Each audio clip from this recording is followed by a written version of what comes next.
Hello students, आज की इस वीडियो में हम लोग कक्षा 6 एनसीईआरटी विज्ञान का अध्याय 2 पढ़ने वाले हैं।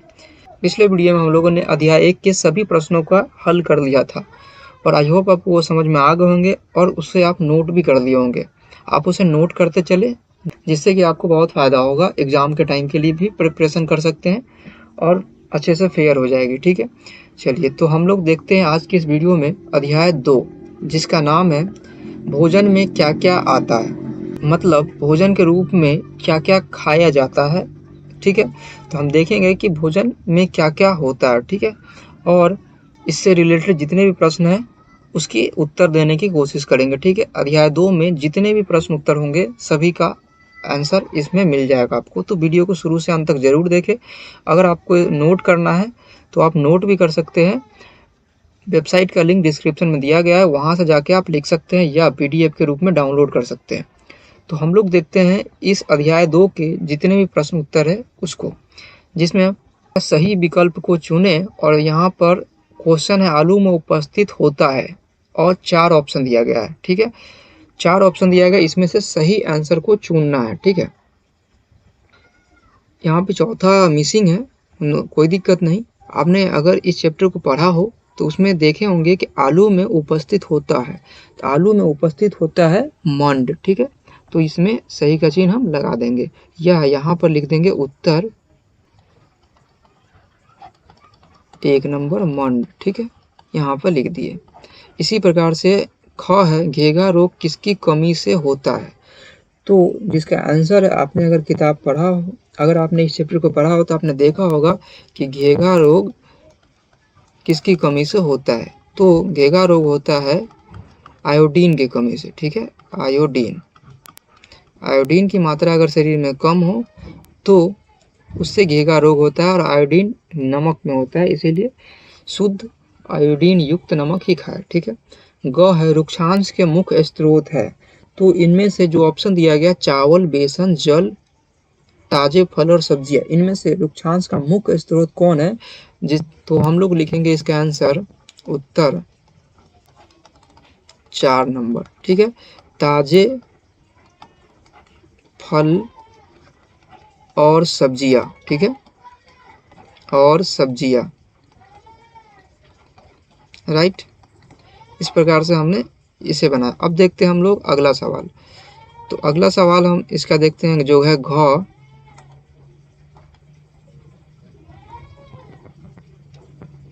इसका घ है, भोजन में मंड परीक्षण के दौरान टिंचर आयोडीन के हल्के घोल की कुछ बूंदे मिलाने पर खाद्य पदार्थ का रंग बदल जाता है। तो हमें ये बताना है कि आखिर रंग बदलता है तो किस तरह का होता है, नीला, काला, नीला या काला, दोनों में से कोई या इनमें से कोई नहीं। तो इसका सही जवाब क्या है, हमें वो लिखना है। तो इसका सही जवाब हो जाएगा नीला या काला, इनमें से कोई भी हो सकता है। ठीक है,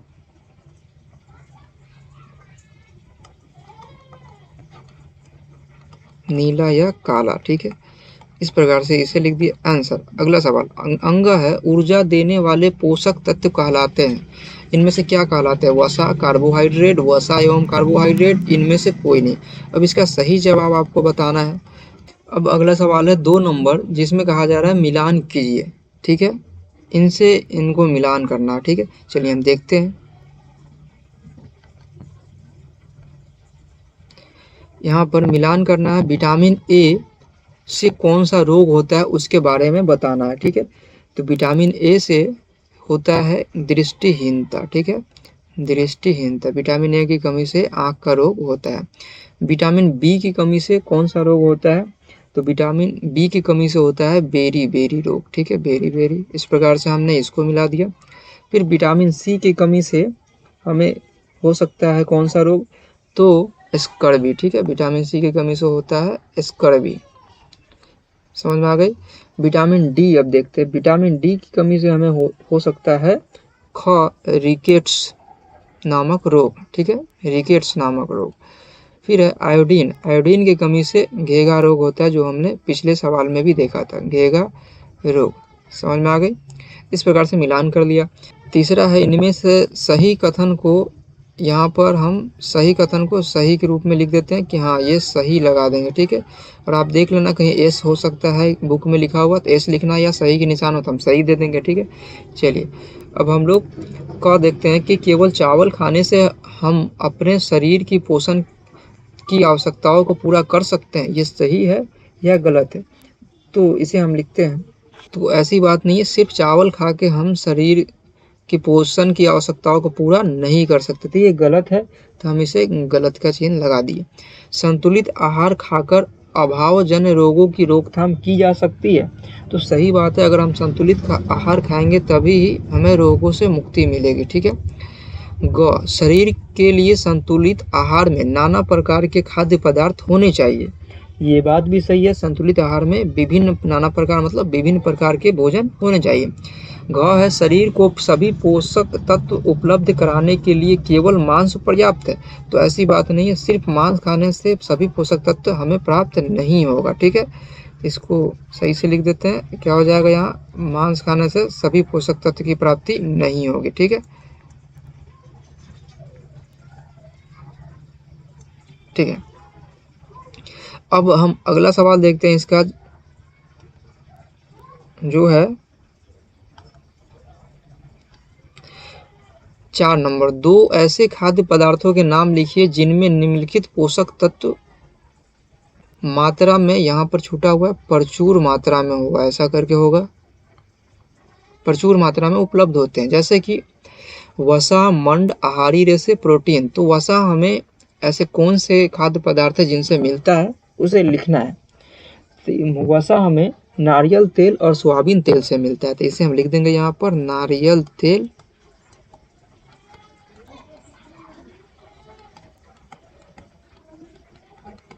और सोयाबीन तेल। और भी बहुत चीज़ों से मिलता है, लेकिन मेन जो 2 ही लिखना है, इसलिए हम 2 ही लिख रहे हैं, और आप इसके अलावा भी लिख सकते हैं सोयाबीन तेल, ठीक है। मंड हमें किस चीज़ों से मिलता है, तो चावल और आलू, तो यहाँ लिख देंगे चावल और आलू, कॉमा दे दिए आलू, ठीक है। उसी प्रकार से आहारी रेशे हमें किससे मिलते हैं, तो अन्न के चोकर और सब्जी का रेशा से, ठीक है। अन्न का चोकर और आहारी रेश या सब्जी के रेशों से, ठीक है, सब्जी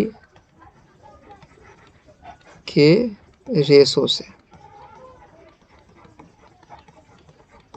समझ में आ गई।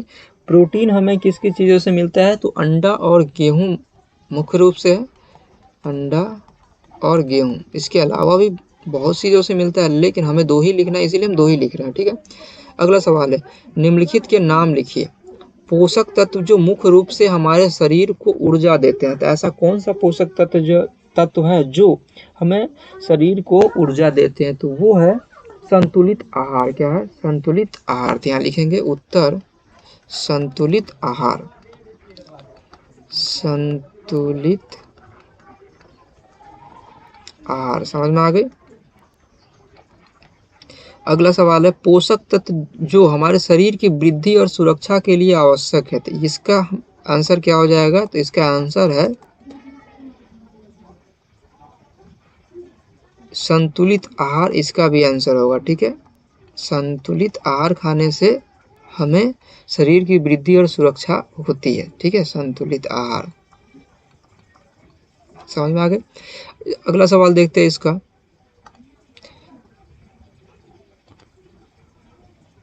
जो है ग, वह विटामिन जो हमारी अच्छी दृष्टि के लिए आवश्यक है, तो अच्छी दृष्टि के लिए हमने देखा है कि विटामिन ए की बहुत ज़रूरत होती है, ठीक। तो यहाँ लिखेंगे विटामिन ए, विटामिन ए की कमी से आँखों की प्रॉब्लम होती है, इसे लिखेंगे विटामिन ए, ठीक है।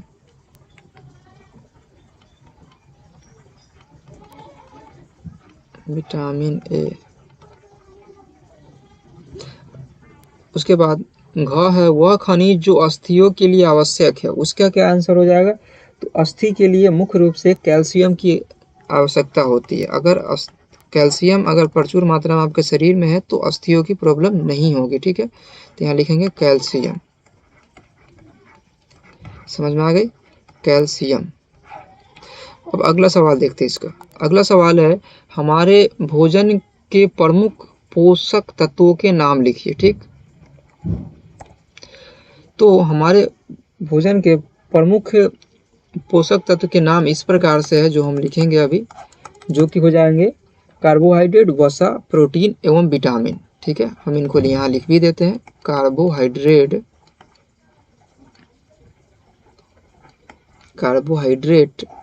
कॉमा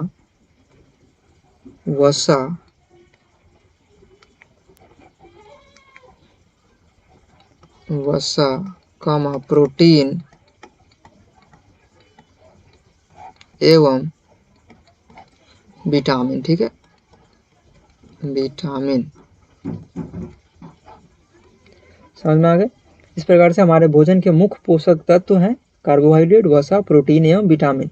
अगला सवाल हम देखते हैं जो है, अगला सवाल है कुपोषण से आप क्या समझते हैं, इससे कैसे बचा जा सकता है। तो इसका आंसर हम यहाँ बता देते हैं आपको, आप नोट कर लेना। जो है जैसे कि कुपोषण से आप क्या समझते हैं, तो कुपोषण का मतलब क्या होता है सो पहले समझ लेते हैं। जब शरीर को आवश्यक मात्रा में पोषक तत्व पदार्थ नहीं मिलते हैं तब इस स्थिति को क्या कहेंगे, कुपोषण कहेंगे। क्या लिखेंगे, जब शरीर को आवश्यक मात्रा में पोषक तत्व पदार्थ नहीं मिलते हैं तब इस स्थिति को कुपोषण कहते हैं, ठीक है। इसके आगे लिखा गया कि इससे कैसे बचा जा सकता है। इससे आगे हमसे पूछा जा रहा है कि इससे कैसे बचा जा सकता है, ठीक। इससे बचने के लिए हमें पता है कि पोषक तत्व अर्थात भोजन में वसा, प्रोटीन, कार्बोहाइड्रेट, खनिज, लवण और विटामिन की कमी से कुपोषण होता है ना। आपको पता है कि पोषक तत्व अर्थात भोजन में वसा, प्रोटीन, कार्बोहाइड्रेट, खनिज, लवण और विटामिन की कमी से कुपोषण होता है। तो भोजन में पर्याप्त मात्रा में पोषक तत्व की पूर्ति से कुपोषण को रोका जा सकता है। समझ में आ गई बात। तो अगर हम भोजन में प्रचुर मात्रा में जितनी भी ज़रूरत है कार्बोहाइड्रेट, खनिज, लवण इत्यादि ये सब की को अच्छे से भोजन के साथ लेंगे तो हमें कुपोषण नहीं होगी, ठीक है। तो इस प्रकार से हमने 7 नंबर सवाल को भी देखा। तो आई होप आपको ये समझ में आ गए होंगे। अगर आपको ये क्वेश्चंस नोट करने हैं तो वेबसाइट का लिंक डिस्क्रिप्शन में दिया गया है, आप जाके वहाँ से डाउनलोड कर सकते हैं, ठीक है। तो आई होप आपको ये समझ में आ गए होंगे। इसे नोट करना है तो वेबसाइट का लिंक डिस्क्रिप्शन में दिया गया, आप जाके वहाँ से नोट कर सकते हैं। और भी सब्जेक्ट के वहाँ पर नोट्स अवेलेबल है, आप उसे भी देख सकते हैं। तो वीडियो अगर अच्छा लगा तो लाइक करें और शेयर करें और चैनल को सब्सक्राइब जरूर करें। तो मिलते हैं नेक्स्ट वीडियो में। Okay bye.